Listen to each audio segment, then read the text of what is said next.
What do we talk about when we talk about the future? Usually, when we talk about the future, we're either making predictions or we're making plans. And in today's video, we're going to talk about how to make plans in English. It can be a little confusing because English doesn't have a future tense. So normally we use either present tenses or modal verbs. Okay, let's think about what a plan is, how a plan starts, and how it grows stronger if it's a good plan. Now, all plans, I guess they start like this.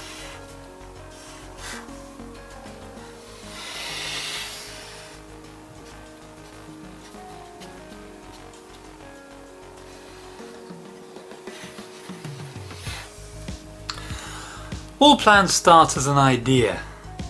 Now, not all ideas are good. Some ideas we just forget them straight away because they're no good.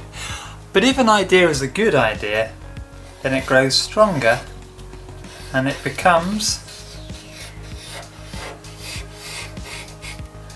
a plan in my head.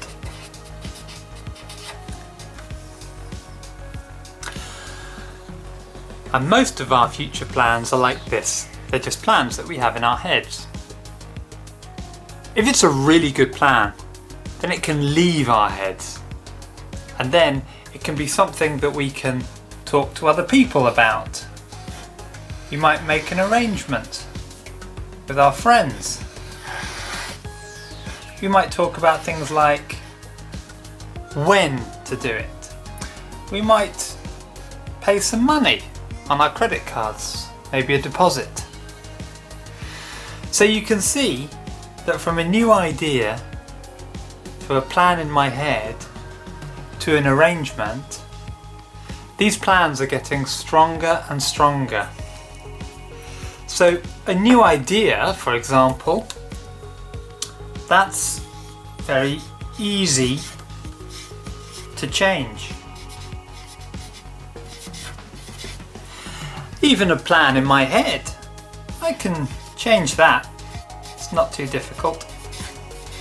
But once the plan has left my head and I've made an arrangement with other people, then it becomes more difficult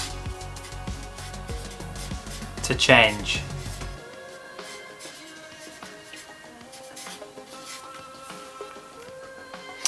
So, here are 3 different types of plan, starting from a new idea, moving up to a plan in my head, and then an arrangement. And what's the language that we use to talk about these different types of plan? Well, if it's a new idea, then we normally use modal verbs like will, or if we're not sure, might. And then, and this is my favourite grammar rule, we use verb 1. Now that means the infinitive form of the verb, without to, just the base form of the verb. Very, very simple. No changes and no exceptions. If a plan goes stronger, if it becomes a plan in my head, then we use structure that sounds a lot like this. Gonna. Now that's how we normally pronounce the expression going to, which is the present continuous form of the verb to go. Be going to. I am going to. But normally it just sounds like I'm gonna. And once again, that's always followed by verb 1. Quite easy, these grammar constructions. If a plan becomes an arrangement, then it's super strong. And for super strong actions, present continuous. That's when we use the verb be and we put ing on the end of the main verb. Is used here. Let's look at some examples. So if I look out of the window and I see that it's a nice day, then I might just have an idea and say to myself, you know what? I think I'll go for a walk.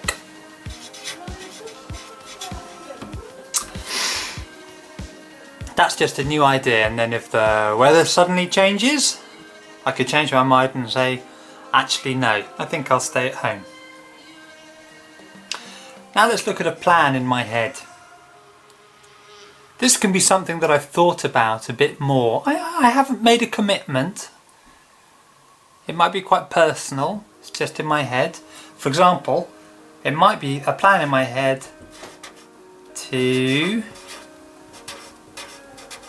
get fit this summer.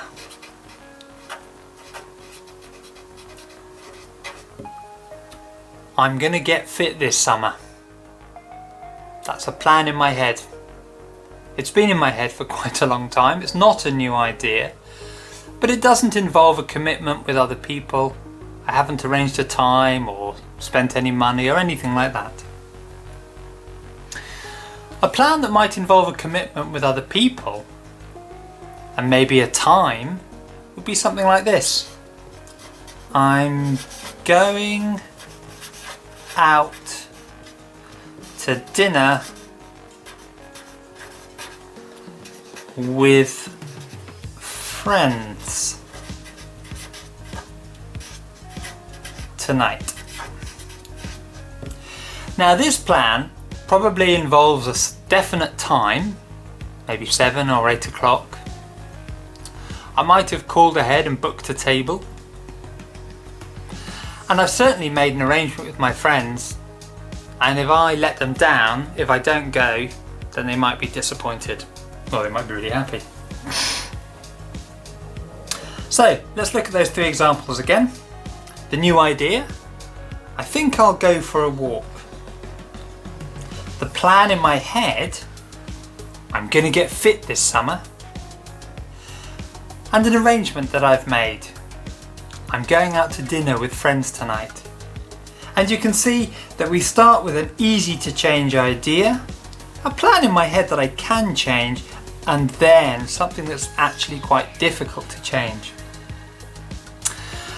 Now over here we've got room for one more type of future form that we use, and this one is for things that we can't change. Things that are outside of our control. So this time we're talking about events, activities, actions that we don't control.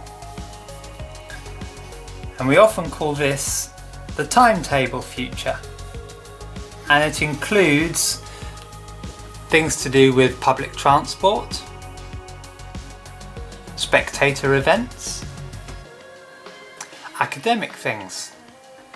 And for this one, we usually use present simple. So if we think about academic timetables, which we can't control, I might say something like, oh my gosh, my exams are tomorrow.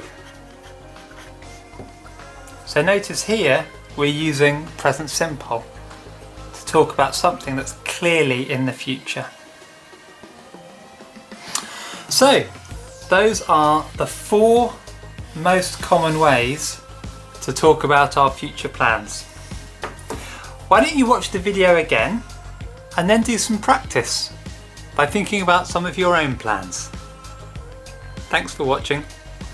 Goodbye.